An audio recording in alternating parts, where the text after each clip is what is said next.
Good morning, student. Today I will teach about history chapter 3. So, student, for cooking food, especially grains like rice, wheat, and lentil that now become an important part of the diet. Beside, they began weaving clothes using different kinds of material, for example, cotton that could now be grew. Did things change everywhere and all at once? No, quite. In many areas, men and women still continue to hunt and gather food, and elsewhere, people adopted farming and herding slowly over several thousand years. Beside, in some cases, people tired to combine these activities, doing different things during different seasons. So student, आप यहाँ पर आपको बताया गया है कि खाना पकाने के लिए एक विशेष रूप से चावल, गेहूं और अनाज जैसे और दालें बहुत अब एक इम्पोर्टेंट हिस्सा बन चुकी हैं भोजन। इसके अलावा उन्होंने का उपयोग कपड़ा बुनना शुरू किया, विभिन्न प्रकार की सामग्री, एग्जाम्पल के लिए जैसे कि कपास, उन्होंने कपास को उगाना स्टार्ट कर दिया। क्या चीज़ें हर जगह एक ही तरह की बदल सकती हैं, बदली गई हैं? काफ़ी नहीं है, कई क्षेत्रों में पुरुष और महिलाओं ने भी शिकार करना और भोजन इकट्ठा करना स्टार्ट कर दिया था। अन्य जगहों में कई हजार वर्ष पहले, आपको यहाँ पर बताया गया है, कई हजार वर्ष पहले धीरे धीरे खेती और पशुपालन अपना गया। इसके अलावा कुछ मामलों में लोगों ने अलग अलग क्लाइमेट यानी मौसम के अनुसार काम करते हुए इन गतिविधियों को अपने आप में डिफरेंस उसमें थिंग्स में चेंज कर लिया। What do you think could have been stored in this jar? So student, आप यहाँ पर ये जार देख रहे हैं, आपको क्या लगता है कि इसमें क्या रखा जा सकता है? ये आपको यहाँ पर बताया गया है। What about other custom and practice? So आपको यहाँ पर बताया गया है अन्य रीति रिवाजों और प्रथाओं के बारे में क्या। Astrology does not tell us directly about these. Scholars have studied the life of present day farmer who practice simple agriculture. They have also studied the life of herders. Many of these farmer and herders live in group called tribes. Scholars find that they follow certain custom and practice that may have excited yearly as well. पुरातत्व में हमने इनके बारे में यानी सीधे तौर से नहीं बताया जा सकता है कि विद्वानों ने साधारण कृषि करने वाले वर्तमान किसानों के जीवन में क्या स्टडी की है।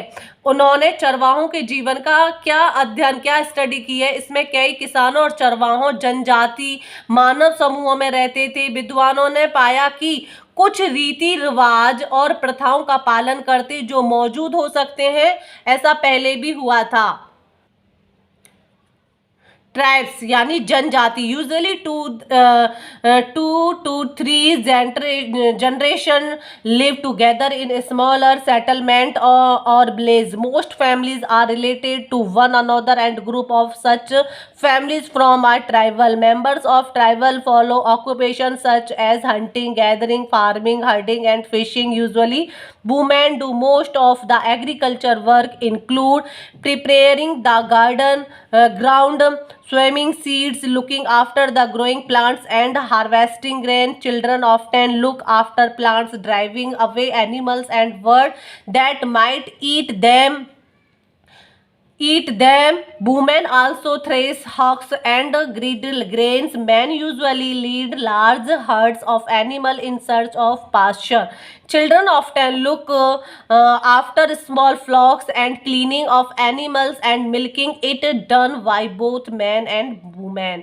Both women and men make pots, baskets, tools and huts. They also take part in singing, dancing and decorating their huts. So student, आमतौर से पर 2 या 3 से पीढ़ियाँ छोटी बस्तियों या गांवों में एक साथ रहती थी। अधिकांश परिवार एक दूसरे से संबंधित रहते थे और परिवारों का समूह एक जनजाति बनाते थे। एक जनजाति के सदस्य शिकार, सभा जैसे व्यवसाय करते थे। खेती, पशुपालन, मछली पकड़ना। आमतौर से महिलाएं ज्यादातर कृषि कार्य करती थीं, जिसमें जमीन तैयार करना, बीज बोना, बढ़ते हुए पौधे की देखभाल करना और अनाज की कटाई करना। बच्चे अक्सर पौधों की देखभाल करते थे, उन्हें खाने वाले जानवरों और पक्षियों को दूर भगाते थे। जो इस वुमेन थी वो अनाज को काटती थी, भूसी को पीसती थी भी थी, और जो हमारे मैन थे वो आमतौर से चरवाहा की तलाश, जानवरों के झुंड का वहाँ पर यानी उनको देखते रहते थे, उनकी देखभाल करते थे। बच्चे अक्सर छोटे झुंडों की देखभाल करते थे और पशुओं की सफाई और दूध दुहने यानी दूध निकालने का काम वहाँ पर वुमेन और मैन दोनों ही किया करते थे। वुमेन और मैन बर्तन, टोकरियां, औजार, हार्ट्स ये सभी बनाते थे।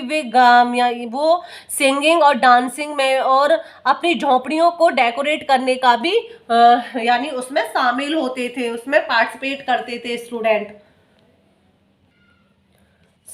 सम man are regarded as leader. They may be old and experienced or young, brave, varied or practiced. Old women are respected there for their wisdom and experience. Tribals have rich and unique culture, traditional including their own language, music, stories and painting. They also have their own gods and goddess. What make tribals different from many other societies you will be studying about is that land, forest, grassland and water are regarded as the wealth of the entries tribal, and everybody share and uses these together. There are no sharp difference between the rich and the poor. आपको यहाँ पर बताया गया है student first point पर कुछ man नेता यानी नेता माना जाता था। वे बूढ़े और अनुभवी या युवा बहादुर, उन्हें बहुत ही ज़्यादा मतलब एक्सपीरियंस होता था वो।